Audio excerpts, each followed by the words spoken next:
আসসালামু আলাইকুম প্রিয় শিক্ষার্থীবৃন্দ, সবাইকে অভিনন্দন এবং শুভেচ্ছা জানিয়ে আজকে আমি আমার আরো একটি নতুন ভিডিও তৃতীয় অধ্যায়ের অর্থের সময়মূল্যের উপর তোমাদের বোঝার সুবিধার্থে নিয়ে আসছি। আজকে আমি যে বিষয়টা আলোচনা করব সেটা হচ্ছে বিধি। বিধি বলতে সাধারণত একেবারে বাংলা অর্থ দিয়ে বোঝালে বিধি বলতে সাধারণত আমরা জানি নিয়ম বা কানুনকে বিধি বলে।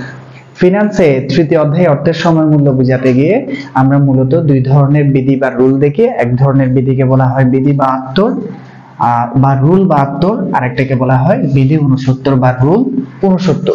এই দুইটা বিষয় অর্থ সাথে বিনিয়োগকৃত অর্থের সাথে অনেক বেশি জড়িত। যখন আমরা সুদের হার বা বছর নির্ধারিতভাবে জানি না, তখন সেটা বের করার জন্য মূলত এই দুইটা কৌশল ব্যবহার করা হয়। তো আজকে আমরা আলোচনা করব দুইটা বিধি একসাথে আলোচনা করব, যাতে করে তোমরা খুব সহজে বুঝে ফেলতে পারো। প্রথমে আসি বিধি 72 কাকে বলে। আমার যে চার্টটা দেখতে পাচ্ছ, এটা যদি তুমি খুব সহজে বুঝে ফেলতে পারো, তাহলে তুমি বিধি 72 এবং বিধি 69 তুলনামূলকভাবে বুঝে ফেলতে পারবে। প্রথমে আসি বিধি 72 কাকে বলে। বার্ষিক চক্রবৃদ্ধিকরণের ফলে নির্দিষ্ট সময়ে নির্দিষ্ট অর্থ কত বছরে কত সুদের হারে দ্বিগুণ হবে সেটা নির্ণয় করার একটা কৌশলকে বলছে মূলত বিধি 72। তাহলে একটু সংজ্ঞাটা যদি আবার একটু লিপিবদ্ধ করি, তাহলে আমরা দেখতে পাচ্ছি বার্ষিক চক্রবৃদ্ধিকরণের ফলে নির্দিষ্ট সময়ে, সময়টা নির্ধারিত হতে হবে, এবং নির্দিষ্ট পরিমাণে বিনিয়োগকৃত অর্থ কত বছরে বা কত সুদের হারে। এখানে কত বলতে এখানে কোয়েশ্চেন, এটা আমরা জানি না এটা কত বছরে বা কত সুদের হারে, এটা বের করার জন্য মূলত আমাদেরকে বিধি 72 এর সাহায্য নিতে হয়। তো এখানে বিধি 72 এর আমরা সূত্র জানি। সূত্রটা কি? সূত্র হচ্ছে, যদি আমরা বছর দেওয়া আছে কিন্তু সুদের হার দেওয়া নাই, সেটা নির্ণয় করার জন্য আমাদেরকে বিধি 72 এর সাহায্য নিতে হয়। তাহলে বিধি 72 এর আলোকে সুদের হার নির্ণয় করার কৌশল হচ্ছে, সুদের হার আয় সমান 72 উপরে থাকবে এবং তাকে বছর যেটা প্রশ্নে উল্লেখিত থাকবে সেটা দিয়ে ভাগ করলে মূলত আমরা সুদের হার খুব সহজে পেয়ে যাব।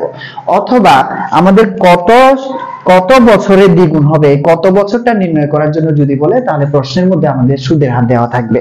তাহলে কত বছর বললে বছর সমান বিধি 72 অনুসারে 72 উপরে থাকবে, এবং সুদের হার যেটা প্রশ্নে দেওয়া আছে সেটা দিয়ে যদি 72 কে ভাগ করি, তাহলে মূলত আমরা বছর পেয়ে যাব। তবে এখানে একটা বিষয় উল্লেখ রাখতে হবে, আমাদের যদি কোনো নির্ধারিত অর্থ 10% সুদের হারে বলা থাকে, তাহলে এখানে 10% সুদের হারে বলা থাকলে 72 ডিভাইডেড বাই 0.10 কিন্তু লেখা যাবে না, আমাদেরকে লিখতে হবে কি 10, অর্থাৎ সুদের হারটা ঠিক রেখে মূলত আমাদেরকে বছরটা নির্ণয় করতে হবে। এরপরে আসি তুলনামূলকভাবে আরো একটা বিষয়, সেটা হচ্ছে বিধি 69 বা রুল 69 কাকে বলে। আমরা ঠিক তুলনামূলকভাবে আলোচনা করলে অর্ধবার্ষিক চক্রবৃদ্ধিকরণের ফলে নির্দিষ্ট সময়ে নির্দিষ্ট অর্থ কত বছরে কত সুদের হারে দ্বিগুণ হবে সেটা নির্ণয় করার একটা কৌশলের নাম হচ্ছে বিধি 69। তাহলে বিধি 69 এর সংজ্ঞা লিখতে গেলে আমরা বলতে পারি, অর্ধবার্ষিক চক্রবৃদ্ধিকরণের ফলে নির্দিষ্ট সময়ে বিনিয়োগকৃত অর্থ কত বছরে, কত বছর বলতে প্রশ্নবোধক চিহ্ন, সেটা আমরা জানি না। কত সুদের হারে, এখানেও প্রশ্নবোধক চিহ্ন, সেটা আমরা জানি না। এবং কত বছরে বা কত সুদের হারে দ্বিগুণ হবে, যে অর্থ বিনিয়োগ করছে সেটা দ্বিগুণ হবে, এটা নির্ণয় করার জন্যই মূলত বিধি 69 ব্যবহার করা হচ্ছে। তাহলে বিধি 69 এবং বিধি 69 এর মাধ্যমে বছর এবং সুদের হার দুইটাই নির্ণয় করা হবে। তাহলে বিধি 69 অনুযায়ী যদি আমাদেরকে বছর দেওয়া থাকে প্রশ্নের মধ্যে, সুদের হার নির্ণয় করার জন্য সুদের হার আমরা জানি আয় সমান 0.35, এটা সূত্রের আলোকে অবশ্যই লিখতে হবে 0.35 অথবা 0.35, এটার সাথে যোগ বিধি 69 থেকে 69 লিখতে হবে, এবং বছর যেটা দেওয়া আছে বছরের সংখ্যা লিখতে হবে।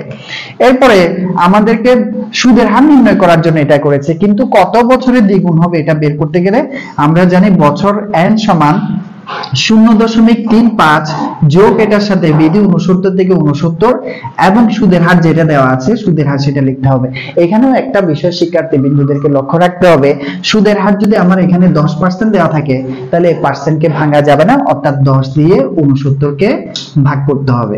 যদি 10 দিয়ে 69 কে ভাগ করি, তাহলে আমরা মূলত বছর পেয়ে যাব। সুতরাং বিধি 72 এবং বিধি 69 তুলনামূলক আলোচনা করলে খুব সহজে পেয়ে যাব। এটা হচ্ছে বার্ষিক চক্রবৃদ্ধিকরণের ফলে কত বছরে কত সময়ে বা কত সুদের হারে নির্দিষ্ট পরিমাণ অর্থ নির্দিষ্ট পরিমাণে বিনিয়োগ করলে সেটা কত বছরে বা কত সময়ে দ্বিগুণ হবে সেটা বের করছি। আর এটা হচ্ছে অর্ধবার্ষিক চক্রবৃদ্ধিকরণের ফলে নির্দিষ্ট সময়ে নির্দিষ্ট অর্থ কত বছরে বা কত সুদের হারে দ্বিগুণ হবে সেটার জন্য মূলত বিধি 69 ব্যবহার করা হচ্ছে।